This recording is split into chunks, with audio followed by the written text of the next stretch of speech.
Apologise for the delay, everybody, but we're now ready to go. So, as I mentioned before, we're going to be taking the discussion into the future of technology, and to do that and host that panel, we have Josh McNorton, the manager of FutureFest at Nesta. If you'd like to please welcome him and the panel to the stage. Hello. Hi, everyone. So I'm joined here with Ghislaine Boddington and Sebastian Burdon. Clarence Adoo will be here shortly. He's running a little bit late. So what we'll do is start the panel. I'll do a brief introduction, and the two panelists to my left will do their introductions. And when Clarence arrives, we'll sort of ingratiate him into the panel, integrate him as we need to. So this panel is called The Birth of New Mediums. And obviously technology is a major focus of this event, technology and creativity. So I'll talk a little bit about myself and my relationship to technology and creativity, and then maybe give you a little idea of what we're going to discuss today. But of course, once we have that discussion, the floor will be opened to having lots of questions, because hopefully we'll spur lots of debate. I was here for the earlier session, and there was lots of great questions and debate happening, so hopefully we can have that here as well. And it's very much up to you for the second half to kind of guide the conversation. Obviously with this topic, we only have an hour. We can only cover so much. So please, by all means, steer it as you see fit. So myself, I love technology. As a young child in Canada, I was taking apart and rebuilding computers and programming websites and playing games. I was the kind of kid who, when there was family stuff happening on the main floor of my house, I would be in the dark basement playing the latest computer game or trying to figure out what HTML was. So always very curious with technology, and very fortunate to be raised at a time when I had a computer from a very young age, probably 7 or 8 maybe, having a computer and being very, very much involved in my family's adoption of that computer into our lives, probably leading it in a lot of ways in terms of getting the internet and using it for hours. But also I've always been very interested in the arts, music and theater from a very young age as well. And eventually those two passions sort of converged, and the art stuff took over because that's a little bit more fun and more social. So although I did lots of computers and was very interested in being a computer engineer, I took a different path with my life and decided to go into the arts. And fast forward to what I do now, which is producing festivals. So music, theater, and writing were always a big focus, but now I kind of bring hopefully all those things together under the banner of festivals, which is why I live in the UK now, because it's the best place in the world, I would argue, for festivals. And now I work for Nesta. Nesta is the UK's innovation foundation. We are a charity that funds innovation. So it funds innovation across many different sectors: health, the arts, education, and many, many more. And I'm fortunate to work for Nesta under the guise of producing FutureFest. So FutureFest is a 2-day festival of innovation. It's about ideas and projecting those ideas 10, 20, 30 years into the future.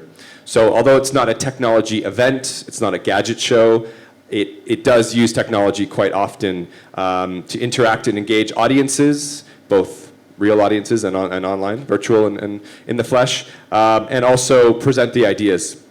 So each year for FutureFest, and it's happened twice already, and it's happening again this coming September, we choose very specific themes, and we look at the future of those themes, and we use different technology to kind of enable artists working with a lot of academics and institutions to present those ideas to audiences and hopefully engage them in new ways. So the upcoming festival I mentioned is September, 17th and 18th of September at Tobacco Dock, not too far from here, just east of here. And our themes are the future of work, future of play, thrive, and love. And by perhaps no coincidence at all, just to my left, Ghislaine Boddington is one of the curators of FutureFest, and she's actually curating the Future of Love theme. So we've been working together for quite a few months now and have a great partnership. If you want to know more about FutureFest, it's futurefest.org. But rather than tell you about that, I think I'll turn it over to Ghislaine to just talk a little bit about, I guess before I do that, I'll mention that I think what I want to focus on today, at least to start, is about how technology is an enabler or an enhancer of the artistic practice. That's from artists, audiences, venues, events. How does technology enable those interactions and enhance them? And that's sort of the very basic way we'll start off, and we'll see where we go from there. But I'll hand it over to Ghislaine to have an introduction. Right, right. Oh, yeah. So hello. Good. So my name's Ghislaine Boddington, and I've actually, coming from a dance and performing arts background, into the technology scene, kind of late 80s, early 90s, working with dance and video, motion capture, and early body technologies. So that's the context I'm coming from. I'm based in London, have been in collectives throughout the last 20 years or so, working with sound and movement and tech.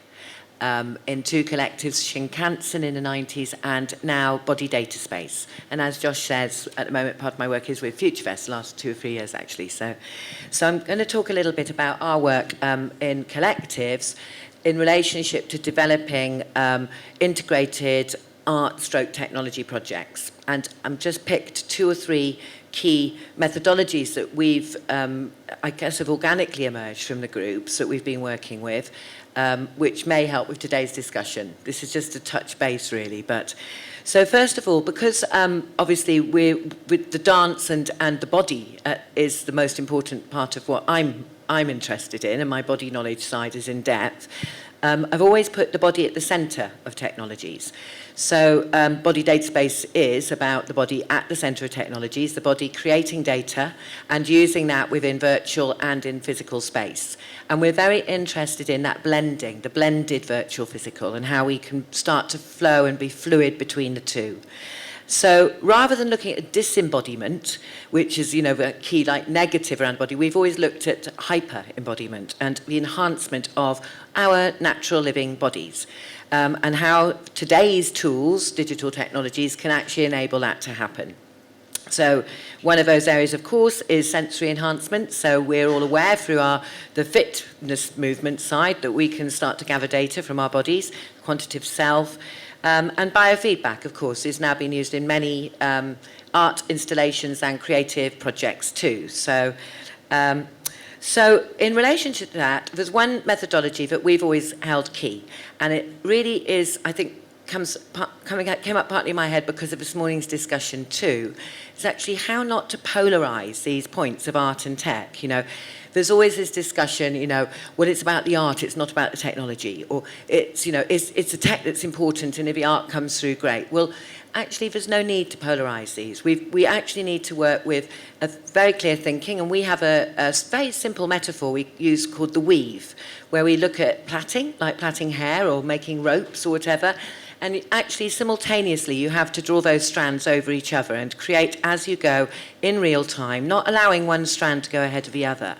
And if you look at those strands as, say, the body, or the public or the performer, whatever, so you've got the body as one strand, the technology as another strand, and the content or the issue or whatever you're trying to put across as the third. So a simultaneous plaiting or weaving is a clear metaphor for any process that you're working with in the art or creative tech scene. Add on to that interdisciplinarity, and that came up yesterday too, and skills has come up a few times here, which is very positive. That's been discussed here. We need interdisciplinary teams, and I've always been working in interdisciplinary teams. I've been very lucky. I've worked with a very wide range of people from different backgrounds.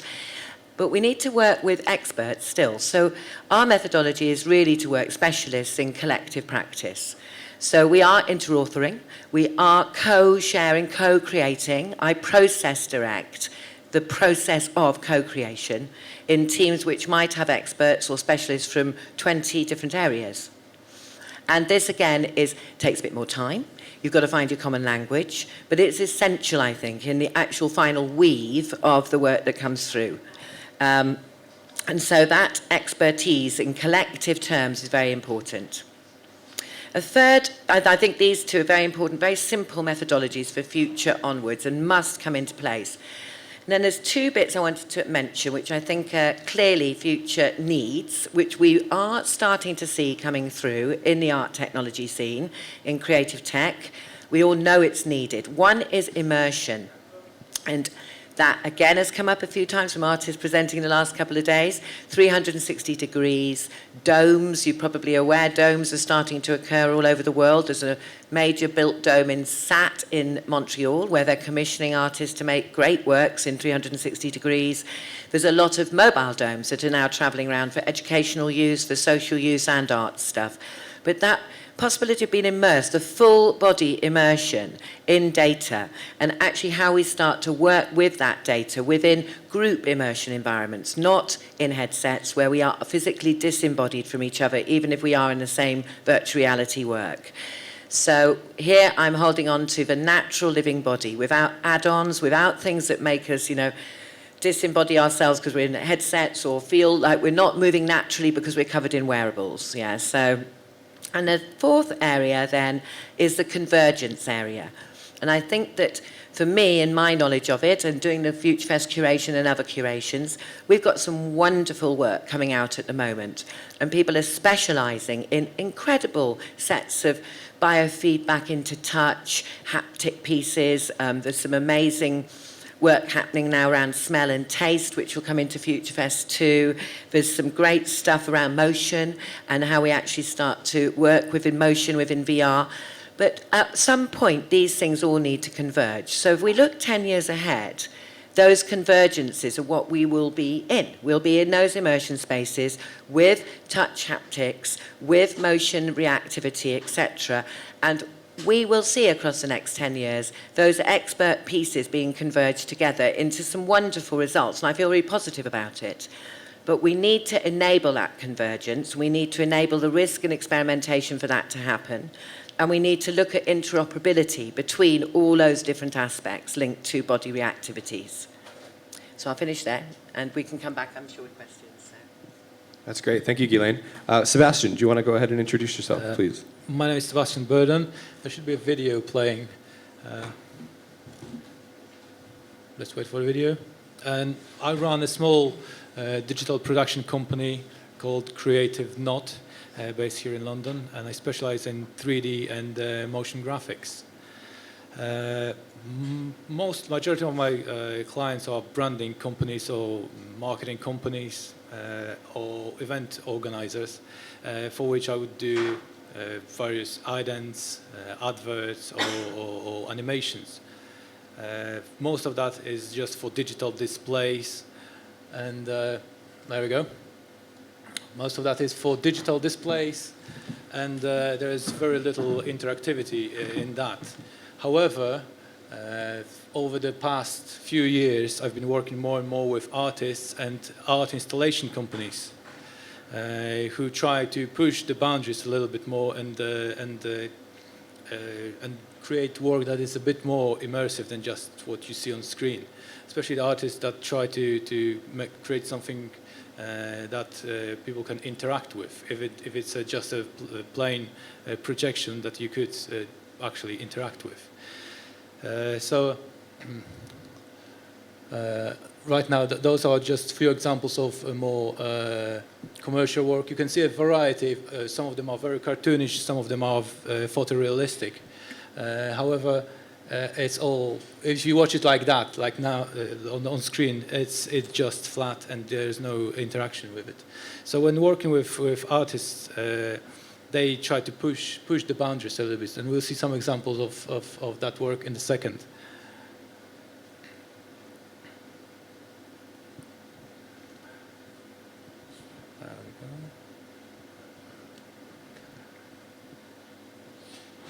Now, just a few years ago, when 3D printing was not that popular, we didn't hear much on the news about 3D printing, and I believe it was 2009. That was when I started working with artist called Matt Collishaw on the first of his 3D printed sculptures. And after that, I worked with art installation company creating this art piece for Mi Kyung-shin, and that sculpture, Duke of Cumberland, was made of soap. And you could argue soap is not a new medium. However, to make that possible, you had to create a 3D model first that was then 3D printed. We made a mold out of it. Another 3D printed piece from back in 2009 was this chimney sweep boy. And if you look at it, he was entrapped in a snow dome. You can see how very little detail there is on that character. And we'll later on see one of the recent work by Matt Collishaw, and you'll see how much detail there was. The other work was those 3D print. Oh, actually, this one is a solid earth, which was a 360-degree digital projection here at London's Roundhouse. It was a part of Ron Arrad's curtain call. So I did this 360-degree animation of a digital jungle where people could walk through that silicon curtain, say it from outside, inside. They could be inside looking around. And the thing is that you could never see the whole thing like you would see on television or screen, that you have the whole picture in front of you. You had to look around, you had to interact with it somehow. And there was no way you would see the whole thing once. You have to sit through it a few times and look around to see different parts. There were a few flowers that were made of human skin, like this one here. After that, I think that was about 2010 or 2011, I worked on 3D printed zoetropes, which are those revolving sculpture, each one divided into 18 or 16 slices, with 3D printed characters on it. So each slice of the circle was a frame of the animation. And once everything spun around with synchronized lights, you could see the animation in its full glory. Now, back then, we couldn't print in color, so those had to be hand-painted, which I had to take into account while creating those digital models. This type of work is very challenging, especially working for 3D printed medium. There are quite a lot of technical requirements and restrictions that you have to obey by, especially with doing so many models, each one with its specific number and registration base, so that they don't slide around. Technically, it was very advanced, and that was another zoetrope, also for Matt Colley show. This one was called Pornographia. It was one step difficulty higher than the previous one, because this time we had trotting horse, characters dancing around, which created its own set of difficulties. And finally, the most recent zoetrope was called All Things Fall, based on Rubens' painting called Massacre of the Innocent, which is the next piece, this one. In total, that's 2 meters in diameter, and that was made 2 years ago, in 2014. So if you look at the characters and notice how much detail there is in their facial expressions, the hair, muscles, even in architecture, that all the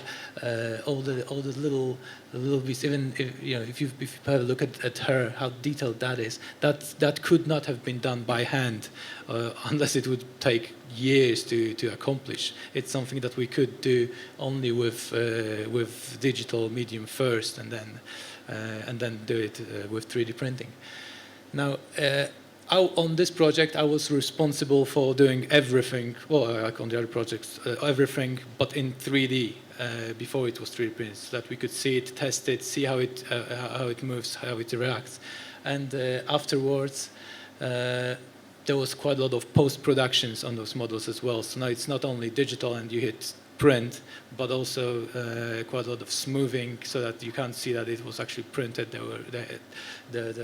All characters have to be primed, coated, painted, that dipped in wax. It was quite a big and long process, but the results were just breathtaking, and it's something that wasn't possible just a few years ago, at least not in that much detail.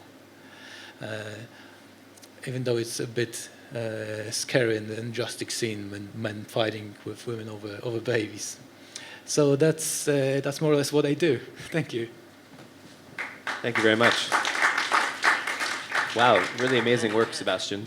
I'm going to ask this question to Ghislaine, because I think you've sort of answered it, which is great. Just to get back to that sort of initial idea of tech as an enabler, technology. So Ghislaine, you've worked for many years across many different mediums, lots of different forms of collaboration. How would you say technology has enabled your and enhanced your practice? Well, on one hand, in terms of, if we take theatre and performing arts, for example, I think we've always used the newest technologies. So I tend to think, well, here we are in 2010, 15 now, and I started around 1989 using tech.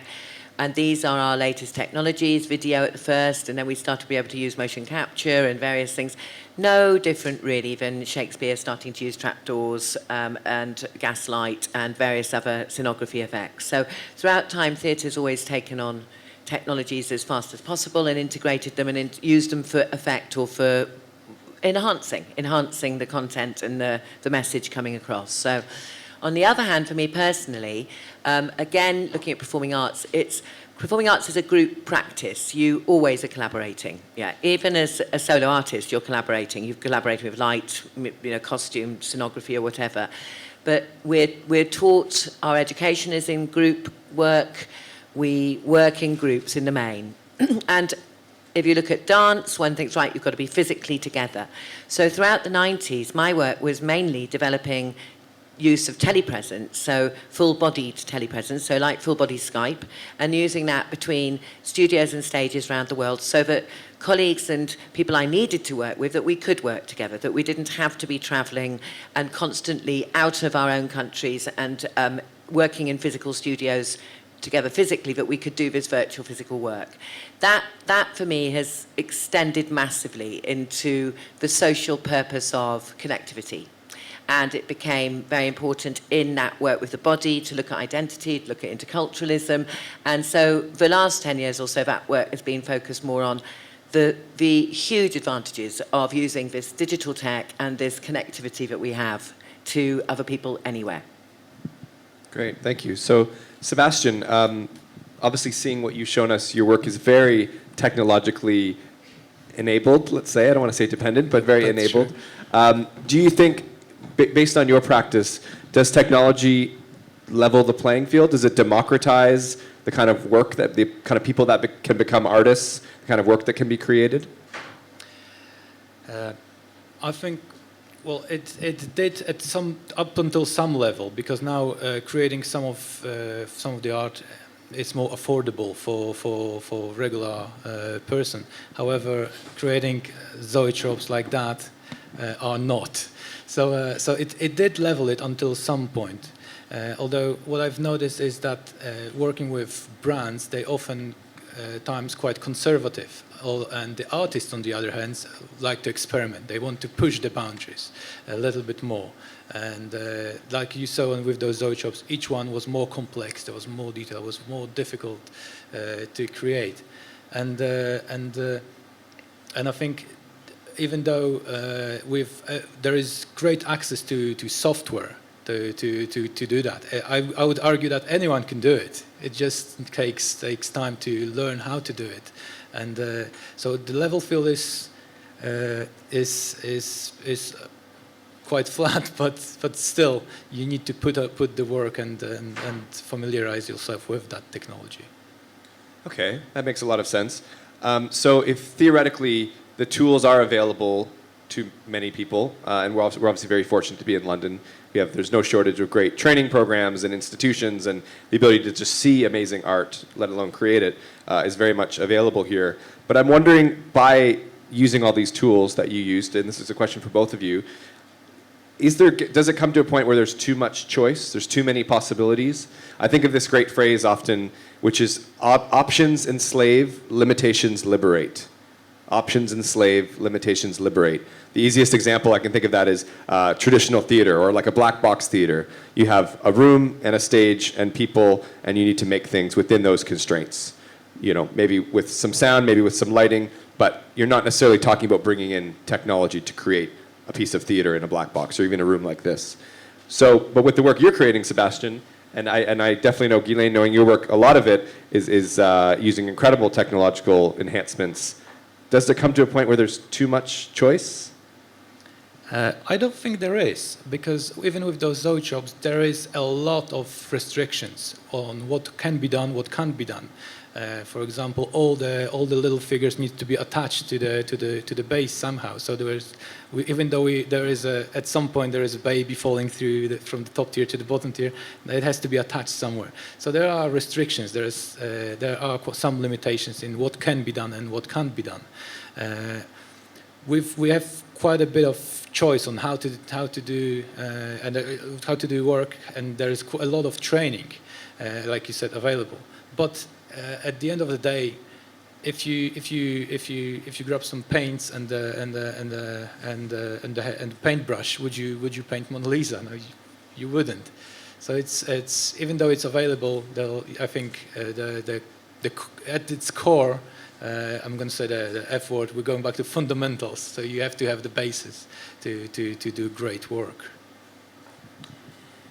No, I mean, I really agree with you. We know what tools you've got access to will, never be used the same way by different sets of people, and they can be used in many, many ways. And that's what's really great about the next 10 years, because there's still so much more to happen and so many different combinations and convergences, which we can possibly guess at in this room, and everyone would have an idea at, but which we may not guess at all, because it's a particular combination of people, tools, and resources. In terms of whether it's too much, we've always tended to work with the environment we're in, what tech we've got, bring in loads we could get our hands on, various commercial inputs, various different universities, etc. And I've always had, as a director, I've always had this kind of process of saying, okay, we've got all this stuff and we've got all these people and we've got the content we want to work with, so let's get the weave going, which I just explained, the weave methodology, but actually let's be really honest with ourselves and just chuck out what doesn't work fast. So you put everything in and then you actually par it down, yeah. And that's partly coming from advice I had from really good interactive artist called Masaki Fujihata, who's Japanese, obviously, and is a winner of Arts Electronica, big prizes. And he has always been very clear with me that we are all going to be working with complex back end, yeah. Whether we're doing an installation, whether it's an interactive touch screen scenario, whether the back end of everything is complex. Yeah, it's going to. We can never imagine how many thousands of hours and things have happened, but we do have to get it to a simple front end, because otherwise we're not enabling access and by whoever's coming to it. So complex back end, simple front end. Par it down as you go, as fast as you can to that simple front end. Make sure the access point is extremely simple, if possible without instruction. If there is instruction, fine, great. Make it really helpful in different ways. Some people are very able to do interactivity without instruction, particularly children, of course, and others really need help, yeah? But don't put too much on people. Don't restrict people. Don't make people, have to layer up for hours in different things and headsets. They will start walking around like semi-robots, and they're not themselves anyway within that interactivity. Okay, so just kind of collecting some of the things you've just said, do you think technology enables anyone to be creative? Is there now, with so many different tools, so many bits of open source information, software, everything, does it now, just maybe to kind of go back a little bit to this about leveling the playing field, does it now enable anyone, all of us, we all have opportunities, maybe unprecedented opportunities, to create things, to be artists? I'll say yes, definitely. And I can, even looking at myself, working with artists, it inspired me to create my own work. And it turns out it's not that difficult. I mean, if you want to go into 3D printing, there are already established 3D printing shops where you could send your file and they'll send you a physical model of that. So you don't need to spend money on the expensive 3D printer. You don't need to learn how to calibrate it. Yes, definitely you can. It enables everyone to be an artist. Now, when I don't know if you knew that I'm sometimes designing products and licensing them to other companies, and this is something that I wouldn't have done without the knowledge of 3D graphics, because I could come up with an idea, create a 3D visualization of that model, and just approach companies, hey, would you be interested in making that? And based on the visual, they would say, oh, that's something that we could get behind. Without it, it would be a napkin sketch, probably, crudely done by myself. So I think, yes, definitely, it enables us to do that. I've always thought everyone's creative, whatever. So I'm coming from that school of thought. I had an upbringing which led me, every baby's creative. Everyone's born with creative creative potential. So for me, yes, it has democratized that opportunity for everybody. And I think we can just look to the younger generations. I'm just thinking about my 11-year-old who highly curates his Instagram, and it actually, I just think it's fantastic. Actually great. They're editing, they're really being careful about how they take their photos, put them up, what they're doing, much more aware of how to work all this stuff than our generations are. So yes, I think it's very positive. So the flip side of that is, do we risk alienating those people who maybe aren't as... I'm sure everyone in this room is probably a very curious and perhaps voracious consumer of technology and information. But do we risk alienating those people, those artists, who may not be like us, may not be so plugged in? I think the art scene's alienated them anyway, for always. I think I've had a big problem with this artist on a pedestal thing for many years, and I think the mystification of artistic processes has been one of the probably negative things about the 20th century. It was really about time to open it up and to enable it for many more. I think that in today's connected environment, we are, well, I don't think people get alienated. I think more people share their experiences, their art online or via YouTube or videos. I can't stop by thinking that, just say 20 years ago, if you had a video camera, first thing you would do is start shooting your movies, because not everyone had a camera. One in, 100 people had a camera. And he was the person who would get interested in video production. If someone had an instrument to play around with, he would be playing instrument. And today, if you look at your iPhone, you have a photo camera, you have video camera, you have all kinds of music production software. But not everyone is taking advantage of that. So you have more in your pocket than typical filmmaker had access to a few years ago. Although, on the other hand, if you look at YouTube, look at how many people shares their art, their production online.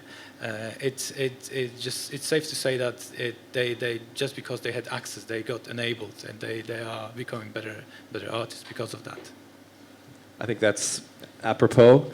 Clarence, welcome. It's okay. Thank you for being here. Sorry, I'm late, everybody. This is Clarence Adoo, everyone. I'm Josh. This is Sebastian and Ghislaine. If you wouldn't mind, do you want to give us an introduction? And I believe we have a video from you as well. Okay, an introduction on what I'm going to speak, or my... Just on yourself and your practice. Yeah. Yes, okay. My name is Clarence Adoo. I specialise in music. I trained at the Royal College of Music here in London, predominantly on the trumpet.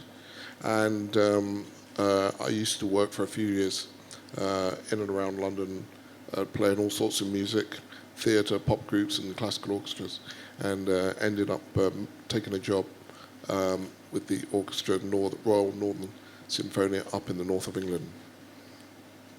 Thank you. And I believe we have a video of you performing. Yes. Is that right? Yeah. Yep. No, sorry. I'm not sure how much I should speak at the moment. Is this? I should tell you about technology at this point. So what we're sort of starting off with on the conversation is about tech as an enabler. So tech is enabling artists to enhance their vision, and I'm sure that's very relevant to what you do. Yeah, that's right. Well, so I had an accident in 1995, so I could no longer play the trumpet, and this was a massive thing for me. One, not only being disabled, but not being able to get involved with music. There's a gentleman in this room who had the initiative to, who knows me, and he had the initiative to try and put something together, and eventually, through technology, I'm able to play an instrument called Headspace, which is through a computer, And this took me all the way from lying on a bed, paralyzed from the neck downwards, unable to do anything for myself, to be able to participate in music. And really the video is really the amazing a sample of some of the opportunities I've had, and it shows what this technology has enabled me to do. And here's a clip of a concert at the Paralympics with an orchestra that's disabled. That was the Para Orchestra, is that right? Yeah, that group was the Power Orchestra, which was all disabled musicians, some playing with adapted instruments in quite a big way, and others, with other different disabilities. I think that's incredible. If ever there could be an example of technology empowering, bolstering, not just enabling, much more than that, and collaboration, I think that's beautiful. Is so many different artists, not just in the Power Orchestra, but in the ceremony in general. We're collaborating in co-play and everything. I was at that ceremony. It was very special. Great. Yeah, it was really good. So that leads me into a point about collaboration, and maybe we can start with you, Clarence. How do you feel that technology enables, that kind of huge scale of collaboration, but maybe in your more everyday practice, how does technology enable you to collaborate across genres, distances? How do you use it? Well, it's quite new in some ways, and people are a bit unsure, first of all, with playing with disabled people. But, when you break it down, I come from a classical music background, and some people think it's very new to have electronics playing with several hundred-year-old instruments. But, we had this problem when an organ was introduced to play along with orchestras. I'm sure a lot of people weren't sure about, that sort of thing. In the West End here, they have synthesized instruments playing along with these things. And film music, it's going on out there. And now that people are starting to see it, it's become more and more accepted, and it's such a huge sound world that can be added to what we've already got. So it's slow, but people are appreciating it when they hear it. Sebastian, I'm wondering if in your practice you're using technology as a collaborative tool. Not really. Fair enough. Although, in terms of communication with clients, I remember just 10 years ago, it was 2006, it was quite funny because we had a 300 meg file and we had to burn it onto a CD and send someone to the client with that file. So today, I'm just sending the 2 gigs, 5 gig files, which is usually what I end up creating with high detailed 3D work. That's just not a problem. It's so easy. So it saves quite a lot of time and hassle. Just send it across to people I work with. But apart from that, what I do is quite self-contained. So I don't need many people involved. And Ghislaine, you've already touched on this quite a bit, but technology as a collaborative tool or collaborative gateway, how are you using that right now? No, well, as I've said, I actually don't think I've made anything without collaboration ever. And I actually think most of us don't. And I think we need to be a lot more honest about it, particularly at the early concept and ideas stage, because I'm not sure people do have ideas on their own. I think it's coming from group talks, from processes, from things that pop in your head linked to, you can always pattern out where an idea came, where that pop came from, a set of things that you'd read or heard or whatever. So I love that patterning. I love that pop that comes in groups. So yes, I've always worked collaboratively and in interorbital co-creation projects. What I'm most interested in, though, is the collaboration now with the audience, with the public. And that's where my focus has moved in the last 10 years. Having done many years of showing, at the ICA and at many stage environments where people are observing or watching, the last 10 years of body data space has been much more on actually how do we integrate collaboration of the audience, the public, the user, the creative user into that. And that linking back to your point about everybody being creative and actually how we can enable experiences for everyone. I'm going to open up to questions in a minute. I was just going to ask Clarence one more question. Clarence, since you've been using this technology to enable you to continue performing, continue being an artist, has it changed your view on how art gets made? Has it changed my view on being an artist and how you're creating? Very much so, because you know, that instrument there is so versatile. It's got lots of different sampled sounds in, you know, so it can mimic a lot of things, including drums and things.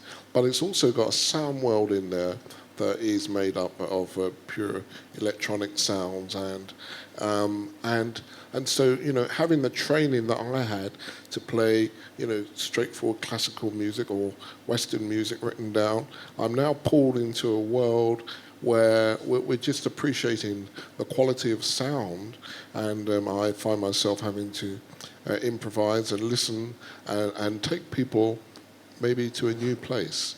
So I'm developing as an artist and being creative, and also at the same time, you know, we're looking at trying to tweak the instrument to do new things in a new instrument, and so yeah, it's a challenge for me. Did you have any resistance to it, being a classically trained musician? Yes, I did. Yeah, because Rolf Gerlhard, who put that instrument together for me, you know, it was initially the thought that you didn't play, you know, one or two straight accurate notes, and it was he was thinking more of sound, you know, flourishing sounds. But my training said sometimes I want to copy what somebody else has done, just playing three straightforward notes. So the instrument has both those techniques. I can be very accurate with what I do, and another time I can just let the sound world sort of get carried away, and it drags me into it, and that's very new for me. I've never done that before. So Ghislaine mentioned audiences, and something I'm quite obsessed with, someone who produces festivals, kind of large-scale events that bring people together, is technology changing the audience's view or appreciation or understanding or ideally engagement. So I was wondering, Clarence, by creating the music you are now, using the tools you have you noticed a change in the audience? Yes. You know, the first time I did a concert performance in England, in the north of England, you know, a lot of friends were interested in hearing me perform again, not on a trumpet, but hearing me perform again. And they said, well, what's the music like? And I said, it would take you on a journey. That's all I could say. It's not, there wasn't a genre that I could slot it into. So afterwards, some people were very polite and said, yes, it was interesting. Some people really loved it. And so it was a new experience. And yeah, it is gently nudging people into different things, I think. And I think if technology can do nothing else, it can nudge us into more appreciation and engagement. I think I'll open it up to questions, because we have about 5 minutes left. So just raise your hand if you have any questions. We have a few roving microphones. If not, I can keep asking questions. Okay? You're all very polite. Okay, I will keep asking a few more questions. So is there any emerging, this is a question for all of you, but maybe let's start with Sebastian. Is there any emerging technology that excites you? I'm sure there's lots, but maybe pick one or two that excites you the most in terms of your practice. Yes, virtual reality is something that's coming fast, and I'm very excited about it, especially stereoscopic view, when you could look around and be immersed in some sort of setting. Now, that actually ties into my experience from the audience point of view, where I used to go to a lot of concerts, be really big on live events, and at some point I went to see this Metallica Through the Never movie, it was a short movie / concert in IMAX. It's 3D. which was very immersive. It was quite amazing being there, almost being there on stage with the group. And after seeing that video, I went to a real concert, which kind of failed to deliver because I was standing there far from the stage, like, don't like it anymore. No way. You're saying a 3D IMAX concert was more powerful than a real concert? Well, maybe it was powerful, but it was just different experience. Yeah, You were closer. You could hear it better, see more details in front of you, and at the concert, well, even though I'm tall, I'm still someone standing in front of me. And I can't see. There's this girl behind me who screams at me that she can't see.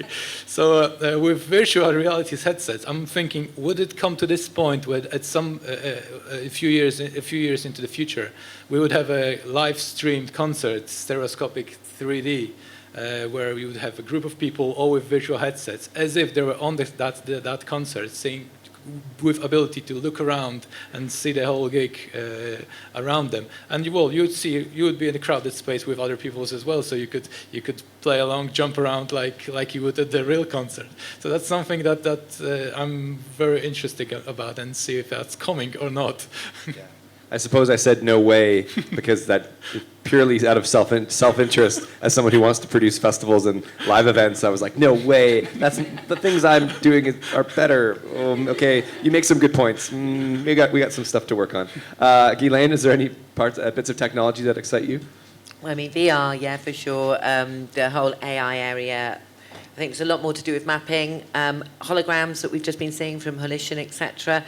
But actually, I think what's more important was the point I'm making about convergence. And I think rather than being tool-led or the next trend-led, it's really good to try and lead on sense enhancement. So if you think, like, for example, one of the key areas which is going to explode in the next 5-10 years, and you can already sense it, is actually audio-visual, which is reinventing itself as the area with seeing sound or visual music, but synesthesia is the lead in it.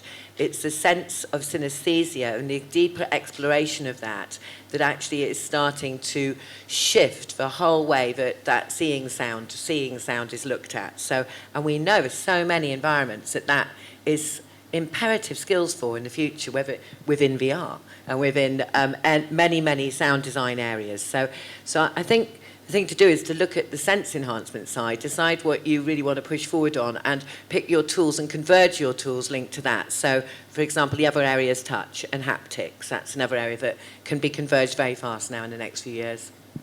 And Clarence, is there technology that you are using or might use or see that excites you?